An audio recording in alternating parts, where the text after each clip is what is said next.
আমাদের মিনিস্ট্রির এখানে দেখেন তরুণ কিন্তু কম। এটা আরও আমাদের আসলে আরও ওপেন ফিল্ডে করা উচিত ছিল, কোনো একটা গ্রামে করা উচিত ছিল, কোনো একটা প্রত্যন্ত অঞ্চলে, যেটা হয়তো ইনফরমেশন মিনিস্ট্রি সেটা হোস্ট করতো।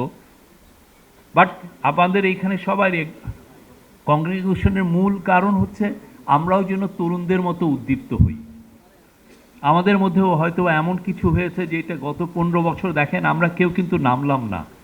আমরা ওয়েট করতে হলো কিছু নাহিদের জন্য, কিছু আসিফের জন্য, কিছু মাহফুজদের জন্য, তারা আমাদেরকে নেতৃত্বে দিবে।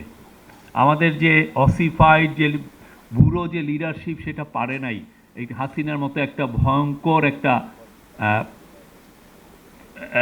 ডিকটেটরশিপকে কনফ্রন্ট করতে।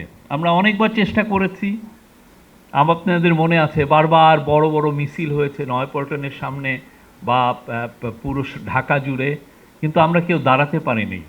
একদিন হঠাৎ তরুণরা বললো যে আমরা দাঁড়াবো, এবং দেখেন তারপরে কীভাবে চেঞ্জ এসছে। ওরা কিচ্ছু করতে পারেনি এবং এমনইভাবে তারা চলে যাচ্ছে যে এখন দেখেন তার পুরো পলিটিক্যাল ক্যারিয়ার ইজ ওভার, ঠিক না?